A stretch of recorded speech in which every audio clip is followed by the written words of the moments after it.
And then yung biggest na ano dito, para sa akin, kasi personally affected ako dito, is patay na si Rogue. Talaga? Hindi ko alam yun. Ako, hindi ko alam yun. In a metaphorical sense, patay na si Rogue. Gets. Okay, alam ko na. Okay, alam ko na. Nakita ko na rin yun. Nakita ko na yun. Nakita mo ba, Shell? Nakita ko na yun. Alam ko na kung bakit. Okay, I get it. Bakit?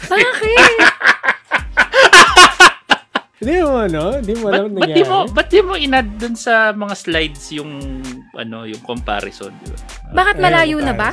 Sabi nila nagmukha daw siyang una, nagmukha siyang Joker. Hindi ko pa na kung siya ba yun. Kasi humaba yung mukha niya eh. And then next na is may nawawalang part ng niya, ng body niya. May nabawasan.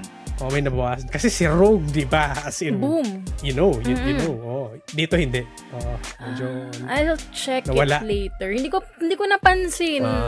Ang dami yan sa Twitter. Sorry, ako nakita ko yun eh. Kaya hindi ko pa nakikita yung trailer, pero yun nakita ko na. Tapos sabi mo nung metaphorically, naano ko sa trailer. Wait, napansin ko ba siya? So, imposter. Siguro si Morph yun. No? hindi ko pa nakikita yung trailer, pero alam ko yung sinasabi ni Sir. Yeah. I'll check it again. So, yun. Unfortunately, RIP Rogue. Yun yung na-point out nila. So, yeah. Yun yung mga changes. If you're still interested, X-Men 97 will premiere sa March 20. And then, multiple seasons yung plan nila. And hopefully, may respect nila yung legacy ng original series. Yun sa akin. What about you guys? Siguro yung sa akin, yung sa mga issues na binanggit nila, okay pa sa akin yung kay Morph. Kasi kung nabasa niyo yung character ni Morph sa comics, technically non-binary talaga siya. Kasi naging isa lalaki, naging isa babae. Tapos merong isang sobrang habang arc doon na babae siya. Kasi katawan niya babae. So parang pero yung iba, maliban doon kay Rogue, yung character design ni Morph ngayon, binase na siya doon sa original no? Binase siya doon sa comics, yes. Yung gray na Kaya nag-iba na itsura niya. Comics, yes. So hindi na siya yung mukhang laging puyat na gutom na lalaki na best friend ni Wolverine. I see. Technically yun yung buong arc nung parang first arc ng nung original hinahanap ni Wolverine si Morph na boy pala na brainwash pala ni Sinister ba? Sinister. Yeah. Di ba? Naalala pa namin yung X-Men Wars namin. Yung pinaka magandang arc nila syempre yung Dark Phoenix. Maganda nga yun. Gusto ko yung kay Apocalypse. Daming magandang yung Four Horsemen, si Angel naging si Archangel. Parang what? Hindi na sila babalik sa dati nilang Ang tindi nga ng mga arc na ginamit nila mga major arc sa comics lahat yun Yung kay Apocalypse, yung kay Dark Phoenix. Ang galing Dark Phoenix kasi tingin ko parang nag-overstay. Mahaba talaga yung ang haba nung arc. Kasi next on X-Men po, tayo-tayo ko na naman hindi pa patapos. Ang tagal. Hintay ka, di ba? Talaga. Kaya yun ako, kahit na yan, papanoorin ko pa din. Kasi yun na nga. Sana naman manatili yung legacy ng katinuan nung story. Sana yung focus nila. Ako na pa rin yung Pero yun, ako na-excite pa din ako. Buhay pa si Jean Grey dun sa mga trailer? Buntis siya. Nakita siya dun. Buntis siya. Elseworld to. Okay, gets. Hindi to yung continuation sa comics na. Hindi. Elseworld to. Yun. Baka si Madeline Pryor. Okay, sige. Tapos ang mag-handle na nung X-Men si Magneto na. Dun sa na to. Based sa trailer. Sabi ko nga dun sa patay na siya. Spoiler alert. Pero makikita naman yung mga manunod dyan kasi nasa trailer naman. Ako di trailer lang naman nakita ko. Ilang beses na nangyari sa comics yan na si Magneto. Pero I'm excited. Still excited. Still excited? I'm just scared. Ako excited pa din. Cautiously optimistic. Pero pag nakita na ako mga hindi ako natutuwang part, hindi ko itutuloy. Hindi na ako mag-aksero. Ayoko na ma-tarnish kung ano memories na napanood ko nung kabataan ko. Exactly. I'll hold it. Yun na yun. And then, sabi dito sa comment, walang Elden Ring. Sorry, tayo lang dalawa kasi mag-uusap kung Elden Ring And then, nostalgia talaga yung X-Men na panood nga yan ulit. Kanya. Gusto ko si Wolverine at Cable. Yun, sino na yung tatay ni Scott Summers? Starjammer siya yung pirate, yung space pirate. Yung pirate, nasa future.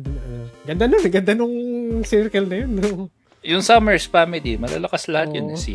Yun, Habok. Gusto ko rin yung character na yun. Madaming magandang characters talaga ang X-Men. Yung totoo. Na-nurse si Rogue.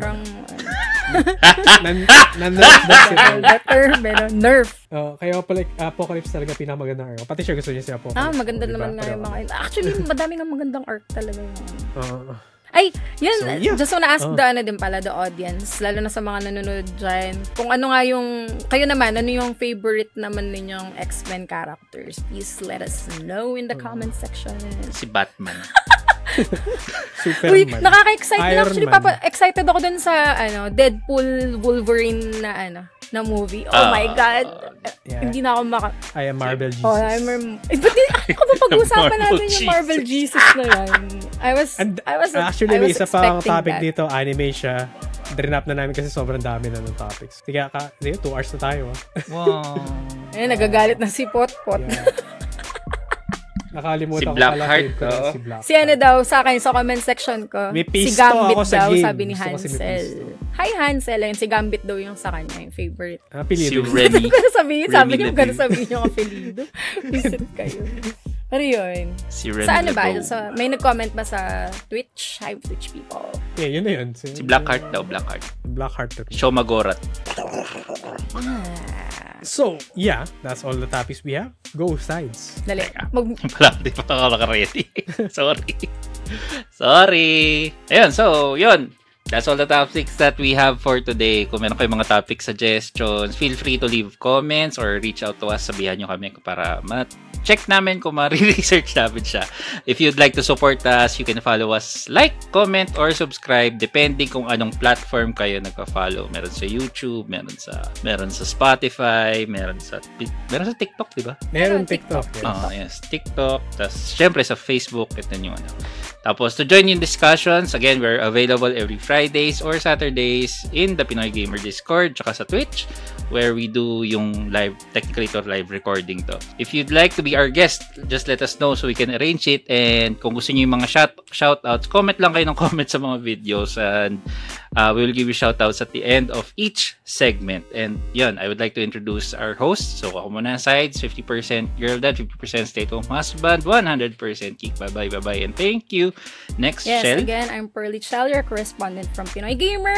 Single pa rin ngayon 2024 and ready to mingle. Please support us on all the platforms. And thank you din sa mga nasa Facebook Live ko.